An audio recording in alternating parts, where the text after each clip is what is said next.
Welcome to Celestine Expressive Healing Arts. I'm Cecilia Ness. Thank you for being here. This is the full moon in Libra reading for April 1st, which is happening next Wednesday.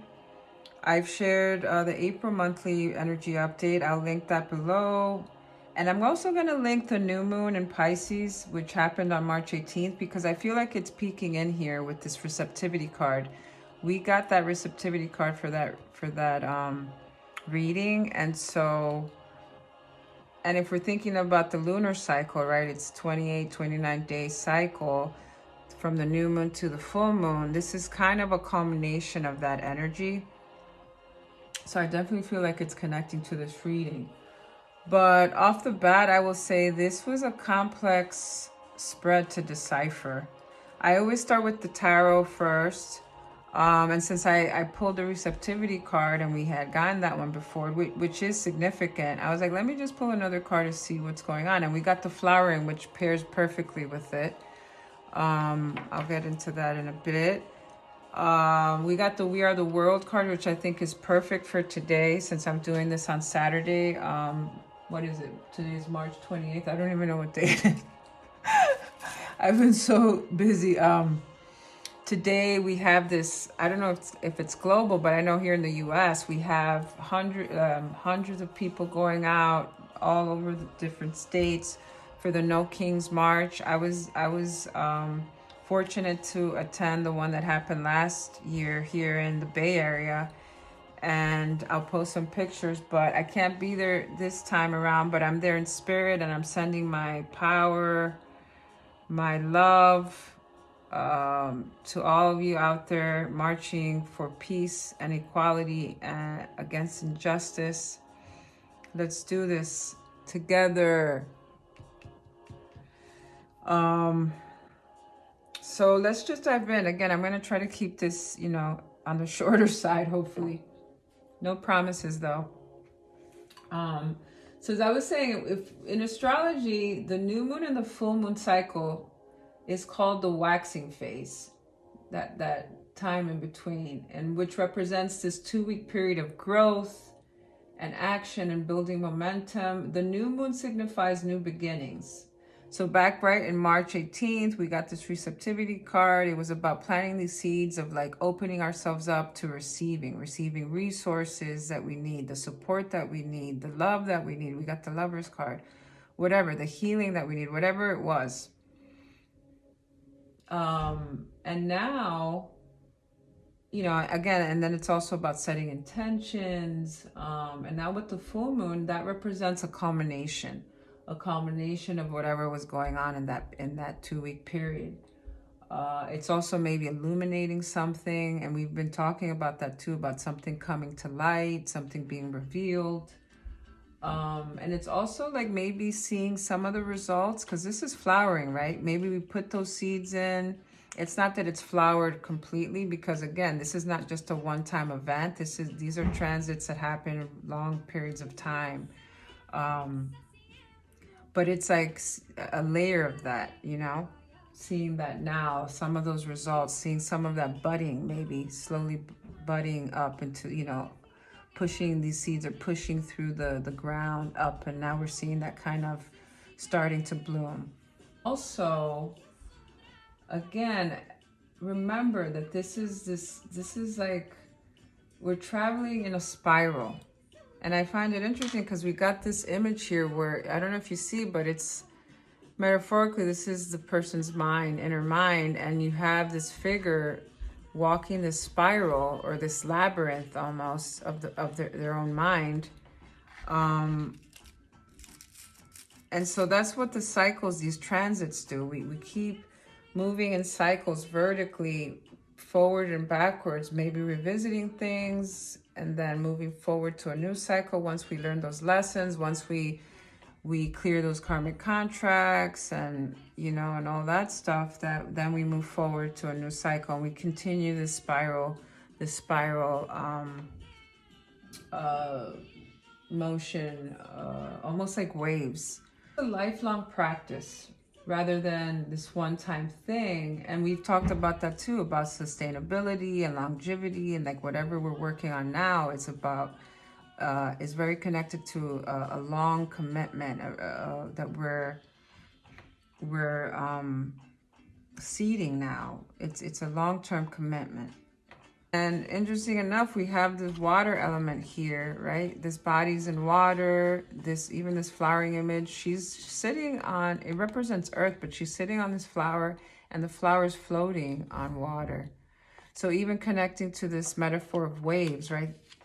Our emotions are like waves, like high, like, right? They rise and they fall. And so it's like learning to be receptive to our emotions, but grounding them and anchoring them. Because then we got the stone card, and this almost looks like it's one figure, but then you have all these multiple hands, which is really, really interesting.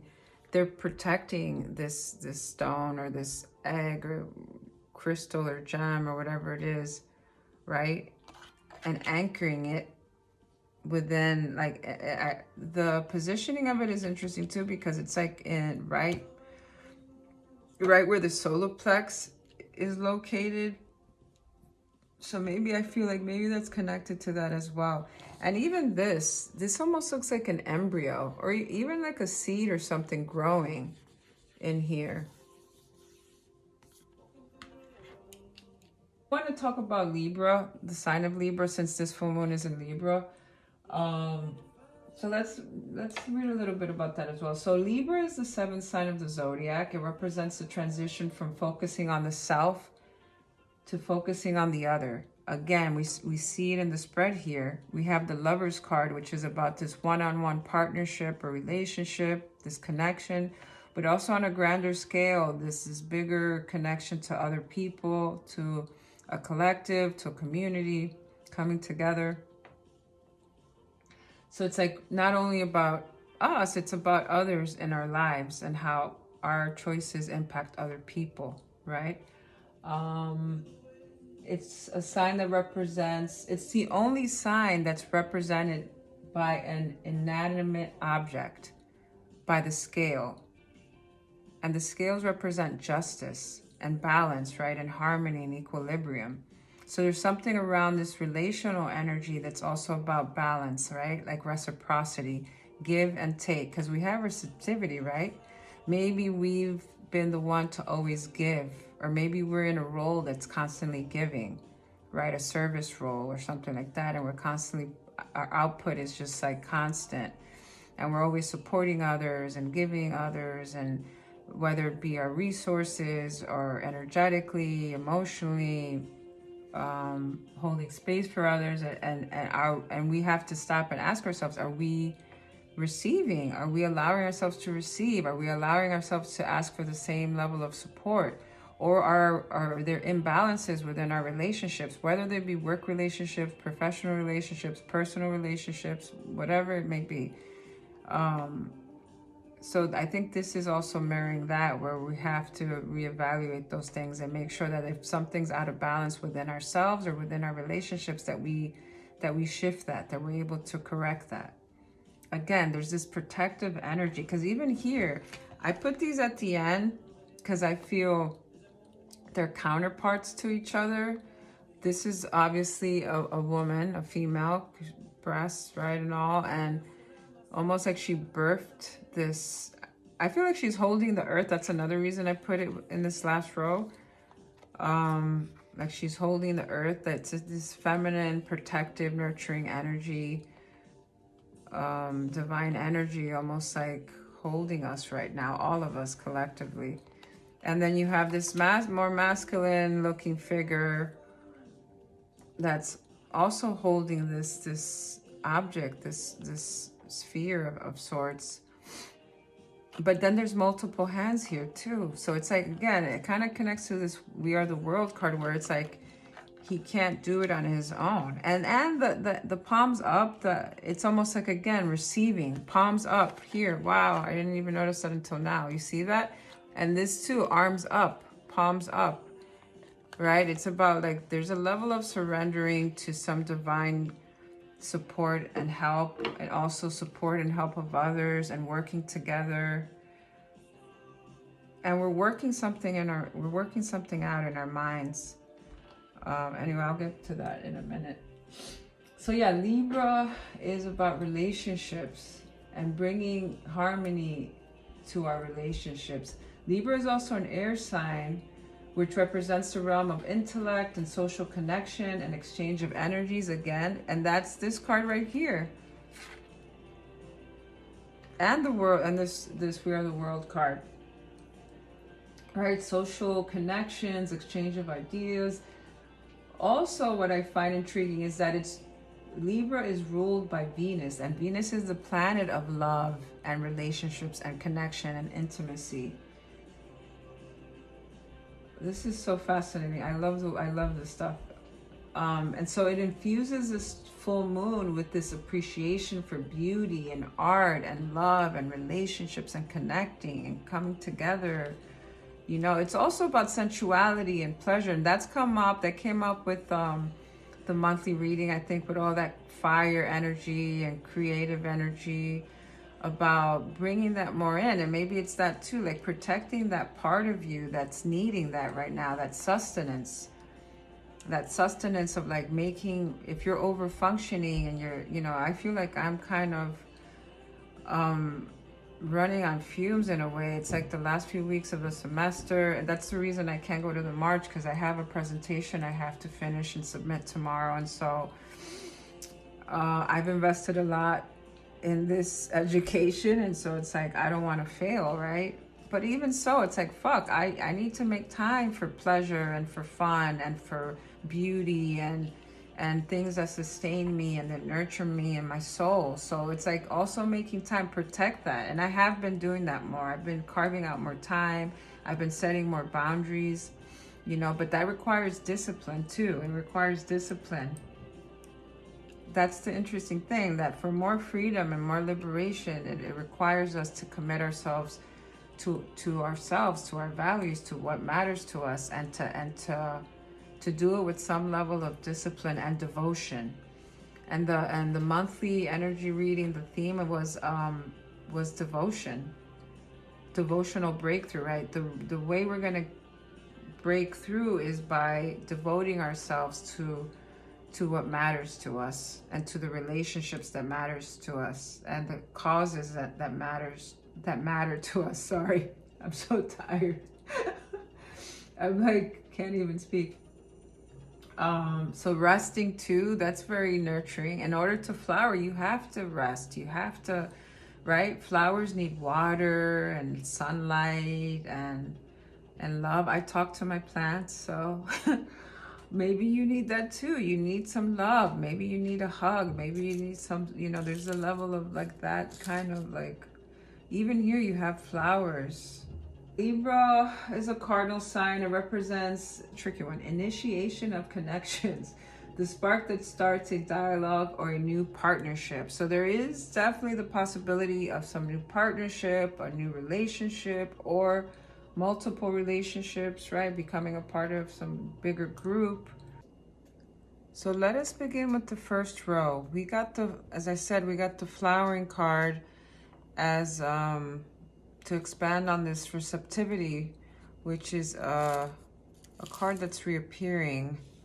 And so I won't read the receptivity card, but let's get into the flowering, right? The flowering, what I do want to mention is that these two cards are both Queen cards, Queen of Pentacles and Queen of Cups. And I feel like that's significant because the archetype of the Queen, right? She has a lot of power, maturity, authority of some level, authority of herself, not really over anyone else. And there is this ripening. That's what flowering means, right? This ripening of wisdom through lived experiences, through getting to know oneself. And also getting to know oneself in relationship to others, relationship to all other things that are in the world, because we're constantly relating. With the flowering card, the Queen of Rainbows, it says here that, I'm going to read the last segment. You might feel like a garden of flowers right now, showered with blessings from everywhere. Welcome the bees, invite the birds to drink your nectar. Spread your joy around with all to share. So there's something around sharing that, sharing whatever growth you've experienced, whatever wisdom you've gained. It's about sharing that with others in this partnership, perhaps in this new partnership, or in an existing relationship, this one-on-one exchange, or in this larger scale with this card we have here, which is we are the world, and you see all these people holding hands around the earth. There is this coming together for a common cause. And when we think of love, there's a lot of love in this reading. It's not only about romantic love. It's, you know, it's about all different forms of love, universal love, you know, familial love, platonic love of friendships, of neighbors, of your community. Yes, romantic love, but again, there's so many different forms, and I think that that's what this is touching upon as well. That it starts with this, again, because this flowering also, it describes here that she has all these seeds. It says here, the sleeves of her garment contain an abundance of seeds, and as the wind blows, the seeds will be scattered to take root where they may. So it's like there's so much possibilities available to us, and these seeds are all spread around in our personal, more intimate relationships, and then they spread and expand into other areas of our life. So it kind of starts with us, right? And then it extends in our, you know, it's like an ecosystem. That's part of this We Are the World card. So again, we have to think about the fact that this full moon is in Libra, and Libra represents moving from the self, the focus from the self to other, right, to others. So it's not only about ourselves and what you know, fulfilling our own expectations and needs and wants and what's important to us, but it's also what's important to our partner. You know, what's important to other people that we care about, and to the world, because we need that now. Within that, us fighting for justice and equality, right? And to dismantle this old paradigm of hierarchy and patriarchy and all this stuff, and capitalism, and, you know, that we also have to infuse our lives with love. And love is also about pleasure and joy and sensuality and all those things that nurture us. So it's also making time for that. We can't constantly be upholding these missions and these causes and fighting for justice, maybe in our own personal life, right? When we're advocating for ourselves or people we love. But it's also like also nurturing yourself in that same process. Because I was thinking of like what I'm experiencing now. And yes, I'm moving through these systems. Last semester I was working, not working, but doing my internship, my practicum training in a children's hospital. And now this semester I wanted to get experience in a school setting, and I'm in a very high need school in a community that's mostly immigrant families. And so yes, I can say that these systems, these institutions definitely are not perfect, and they need to be reformed. But the reason I got into this line of work to become a therapist, and as an expressive arts therapist specifically, was to try to shift that paradigm. And I don't feel, you know, I feel that the only way to do that, at least for myself, is to do it from the inside, right? I have to understand how these systems work. And again, it's not this black and white perspective where we just throw the baby with the bathwater, as they say, you know. Some of these institutions are serving a purpose. Again, they're flawed, but they're like, when I see these kids and these families going to school, they're being provided with an education and resources for those families. And some of these kids come with a lot of learning disabilities and all that. So again, it's serving a purpose. Even hospitals, Yes, I can get into the whole dysfunction of the pharmaceutical companies and the health insurance companies and all that. But I worked to support these beautiful little children who were, let's say, for example, in the cardiac unit, they were waiting for heart transplants. Without the hospital, without medical specialists that could provide that service for them, they would not be alive. So again, it's very complex. And so also as a woman of color, you know, therapy might not be for everyone, but for myself, I must say that I am a very spiritual person, and a lot of my healing and a lot of what I started exploring was definitely down that spiritual path. But what really helped me as well was integrating some of the psychology and learning about my own mind and my own patterns, and, you know, working with therapists that not necessarily were just talk therapy or like your conventional type of therapist, but finding other alternatives within that field that really helped heal and transform me to understand like why I kept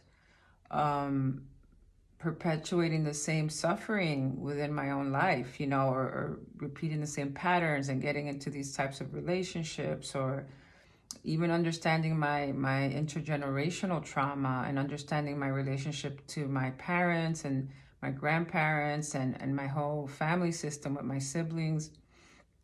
So, you know, you can't necessarily knock something until you try it. And as a woman of color, as I was saying, I was like, I think it's important to have more representation for people of color, right? When I was going to therapy, yeah, there were mostly, you know, people who did not look like me or ever, you know, had experiences like me. And so I said, I want to serve people like me, and so they can share their stories, and they can, you know, they can have a person that really understands where they're coming from culturally, right? And that's what I'm doing, and I think that that's how change is made. And so that's part of, I feel like that's part of this reading too. It's like learning this more broader idea of what transformation really means, and doing our part in whatever way that is. And again, it's not going to be easy, and it's not that straightforward, but giving yourself that opportunity and that love to find whatever resonates with you that's going to help you and support you, whether that be therapy, whether that be anything else that you know, coaching, counseling. There's a lot of people in serious mental health crisis that unfortunately spirituality can be a part of that. But, you know, when someone's dealing with addictions, when someone is depressed or suicidal, you know, all these different things, or suffering from really, you know, serious mental health disorders, this doesn't mean that there's something wrong with you. Therapy is not about making you feel like you're broken or there's something wrong with you. Therapy is about honoring who you are as a whole person and helping, empowering you to heal. If you find the right therapist and the right approaches, again, I'm more into non-conventional approaches, and that's why I studied within the expressive arts therapy specialization, because I believe that that's part of healing, self-expression, and connecting to our own unique way of expressing ourselves, and using these multimodal ways of understanding ourselves, and then also just growing as a person into our most authentic self. I mean, that's what this flowering, you know, is. And receptivity is that. It's like keeping an open mind, keeping an open heart, and staying curious to exploring. And so stay open to that, and follow your own intuition and follow your own inclinations, whatever you're being drawn to, whatever interests you. It's probably a clue in what direction you should go. And then with the flowering, and I'm going to end with this line, the flowering is also about anchoring. As we grow vertically, right? We're growing vertically up, because if you see these cards, they all have their hands up. their palms are up and open, and they're also reaching up to the sky. So it's like we're reaching up, we're growing. If we use, again, the metaphor of the flower, the plant, the tree that's growing up, at the same time, the roots are growing deep into the earth, and we're being anchored down deep into this like very earthy, because this is an earth sign. Not an earth sign, sorry. This is an earth element, and this is cups, right? So this is water. So there is something about anchoring our emotions. So yes, it's okay to feel our emotions, and to explore our emotions and reflect on that, but then anchoring them in. You know, we got the stone card here, and let's read the stone card. It says, the stone tethers us to earth, helping to ground and connect us to stillness, quiet, peace. When this card appears, it is likely the stone that is a remedy for what ails us. Humble and easily unnoticed, the power of the stone balances the frenzy of our world. So definitely, there's a lot of chaos right now in the world, right? With the wars that are happening in the Middle East and all the crazy shit that's going on. And so it's really important right now to anchor down, right? Anchor into our bodies, anchor into the earth. You can even do that. You can go out and put your bare feet on the ground and do some earthing, do some forest bathing. All that is really helpful to ground. It says here, this is interesting. A single stone may see thousands of generations come and go. Therefore, it contains an ancient and eternal presence. I almost feel like this is also connecting to this generational energy or ancestral energy, because it contains this like ancient, eternal presence. So again, maybe this like divine assistance that's coming through for us as well and helping us. We have the Lover's card. So yeah, maybe there is a partnership, a new partnership that's coming through, or maybe an existing one that's going through this flowering process, or it's shifting and changing. But if you see this card, you see the two figures looking at each other. So there is this mirroring, there's this meeting, right? Each other on the same level. There's, you know, seeing each other fully. And it doesn't mean that there won't be some challenges, because we also have, in this row, we got the mask and we got the sword. So there's something about like letting go of this mask. So if we've been, you know, maybe hiding behind this persona or hiding certain aspects of ourselves, and the sword comes to break that, you know, to cut that off, to sever that, so that we can reveal our true selves. And even with this card here, you have, and it's interesting because it looks kind of like this one, where you have this half of a face or half of this mask, and then you have like the half, you know, half of the bottom of this face too. And up here you have this figure that's walking this labyrinth, this spiral. It's like we're spiraling through our mind. We're working something out.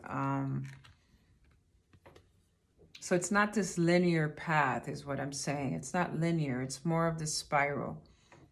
And we keep meeting ourselves through these different relationships, because each relationship, that's what I feel relationships serve for. It's to help us grow, right? We're able to, this other individual, or maybe in these group dynamics, they're able to show us, you know, yes, our strengths, but also our blind spots. And they eventually come up in relationships. You know, maybe as you've heard about the honeymoon stage, right? The honeymoon stage is like when you start a new relationship and you're still getting to know this person, and there's all this attraction and chemistry and all that, but then that's temporary, right?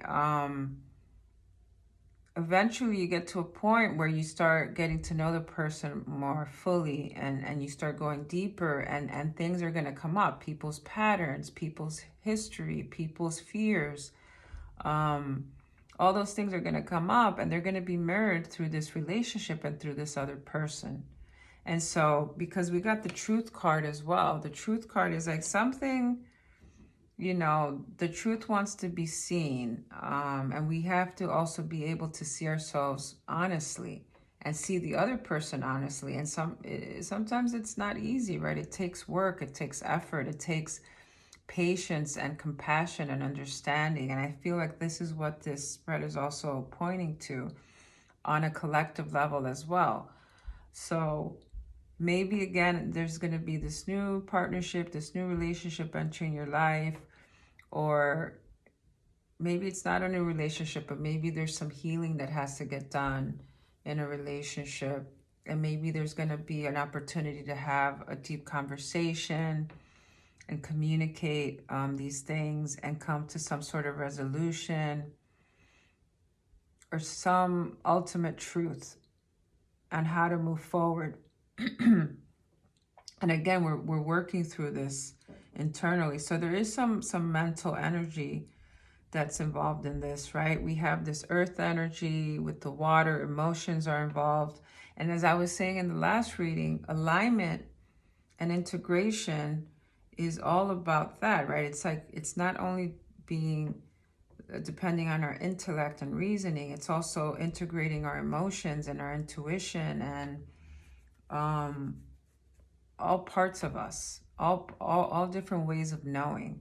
There's different ways of knowing. We can use our, you know, involve our body in that knowing, right? As I was saying, different sensations, different things that might come up in the body that then are connected to maybe an emotion and maybe, you know, memories and thoughts, and that's the opportunity to reflect on these things and decipher and discern and sort these things out. And I think that that's what we're doing here. And again, there's this protective energy of like protecting our life force, protecting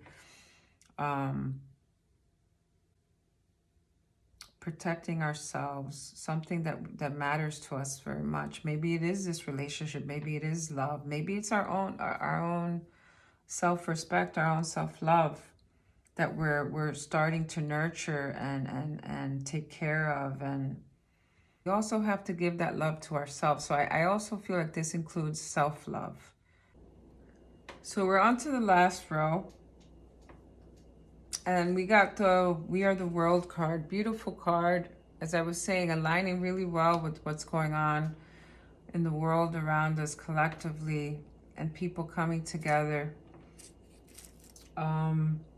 In tarot, this is the 10 of Pentacles. Again, we have 2 pentacles here. So it's like, again, it's about this earthly energy and grounding down. We were talking about that because we got a lot of fire. We are in Aries season and we got a lot of fire energy.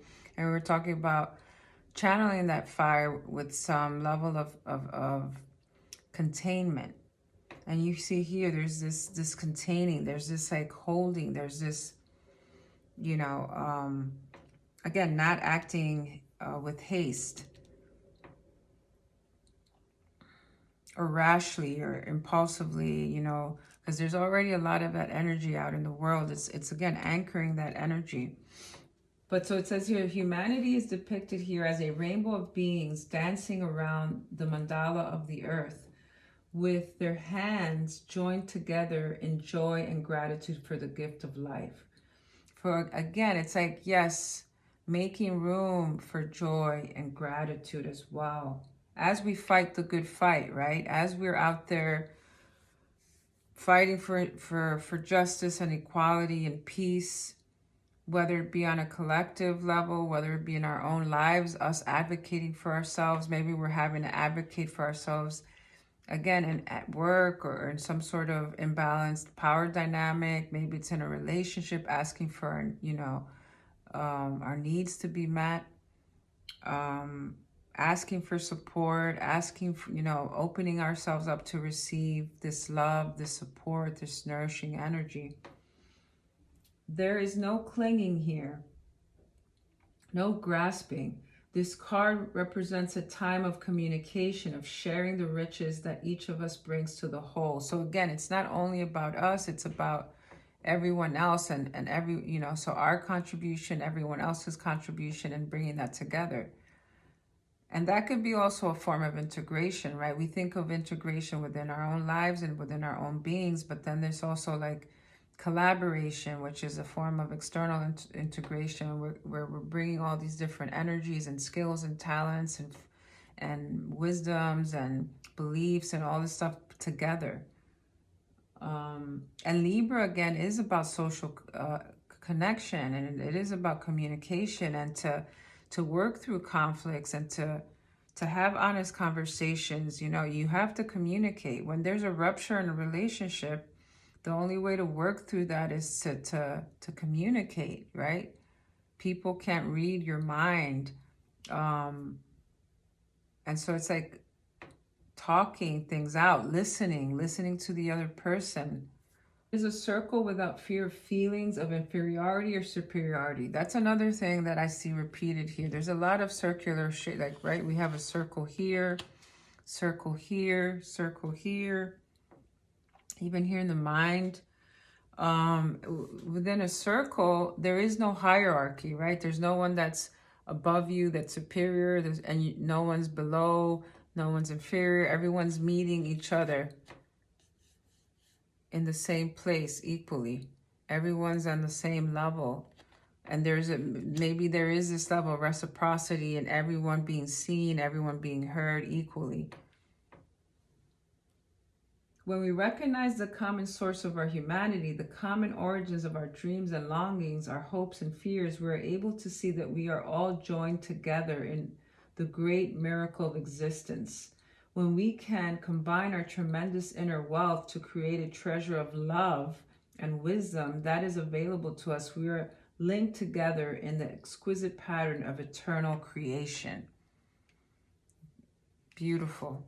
So again, it is about this more intimate love, but it's also about this grander vision of like universal love, intrinsic love that we're working towards as well. I mean, that's what I feel is going to really save us and save this world, honestly. And so let's move to the last card, which is Truth. Althea, I think that's how you pronounce it, Althea, which means truth. It means clarity, revelation, and disclosure. We were just talking about disclosure.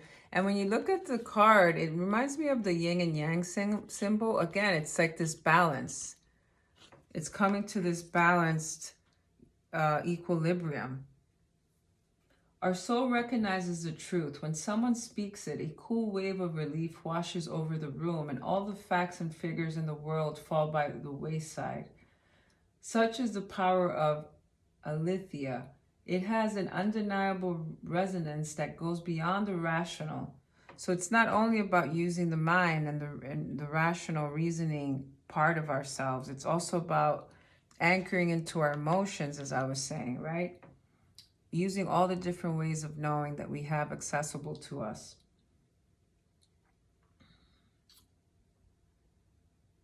Okay, so when we hear someone speak the truth, we see the truth within ourselves and are more likely to tell our own story. So that could be also what the mirroring is, right?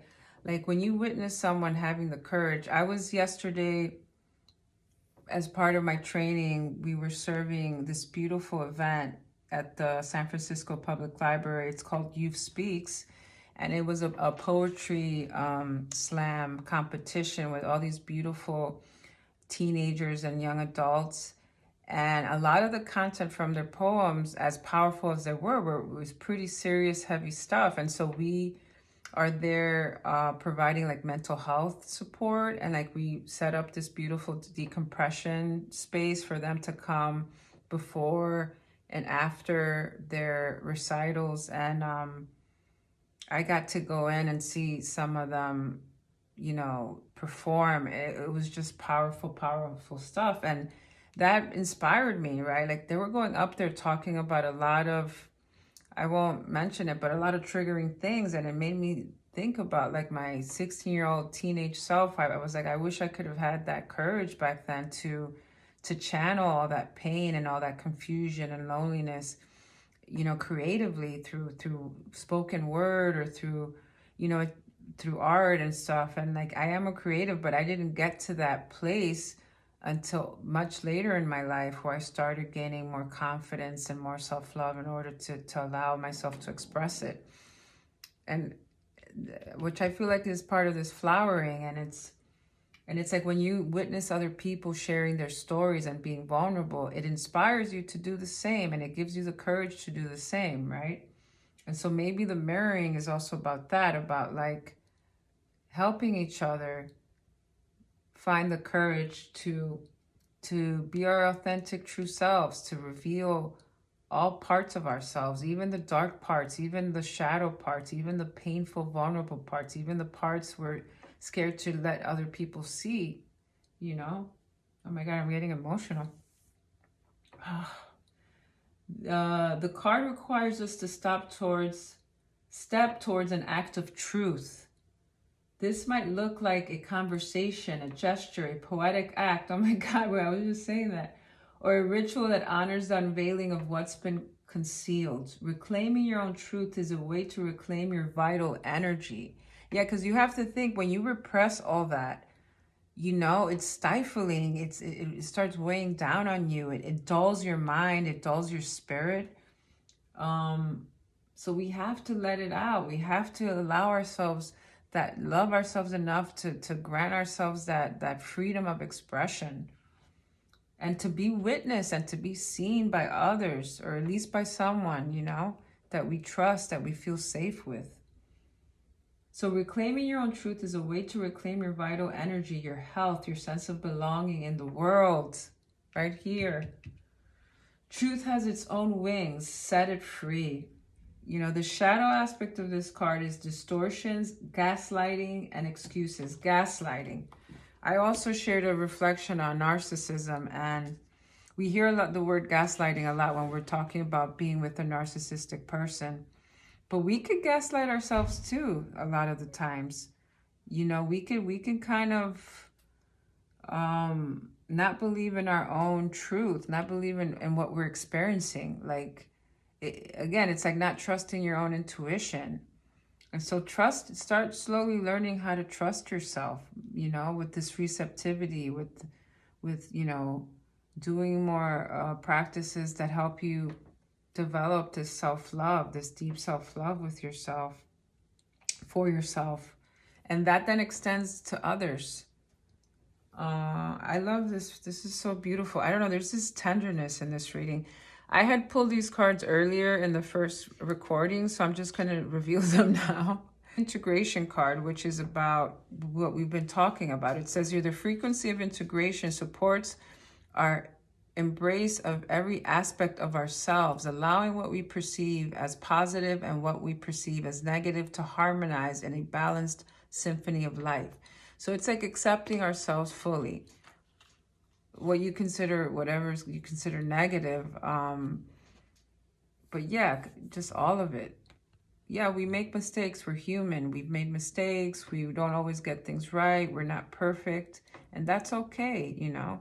And then we got the strength card, which I feel goes with what we're being asked, right, about this anchoring, right? As we flower, we have to really put our roots down so that we're like this pillar, right? This strong tree that's like standing, you know, confidently, standing with dignity and self-respect, you know, and like anything that comes our way, whether it be deception or some sort of storm or anyone trying to manipulate us or anything like that, or gaslight us, that we're able to stay strong and know who we are and know how to decipher and use our intuition and our wisdom and all our faculties to see that, to see the truth. And then we have faith. And faith is also, it's like, yeah, it's been a very long, hard road. Like I'm so ready to graduate. I'm so exhausted. It's been a really, I mean, it's been transformative, but this is one of the hardest things I've done in my whole entire life, I must say. Like, I've had to really go deep, deep, deep, deep. And there's been a lot of crying and a lot of resistance at times, a lot of conflict and inner conflict, and dealing with all these different dynamics that I've had to navigate through. And it's revealed a lot of my own maladaptive ways of relating to people and relating to the world around me. And it's like, how do I shift that? How do I take up more space? How do I reclaim my power? How do I use my voice, and advocate for myself and be this strong, confident person that I know I am. I know that I'm capable of many things. And so for you too, that I want to model that and reflect that back to you, that you're also capable of that. And you're deserving of love, and you're deserving of beautiful things and joy. And yes, the world is hard right now, and it's dark, and there's so much people struggling, and there's so many things going on. And the way we get through that is by creating and bringing more beauty into this world. I'm getting emotional, sorry. and not giving up. Like these beautiful, teens that were like reciting their poetry, they took all this pain that they went through and they transmuted that and channeled it into such beautiful art, into this beautiful art form. And we all have the capacity to do that in whatever unique way that is to you. And so don't ever give up. Okay, you have to have faith, and we do have the resilience, and if we need the support, it's there for us. We just need to open ourselves up to receive it. Okay, I'm sending you all lots of love. Take care of yourselves and each other.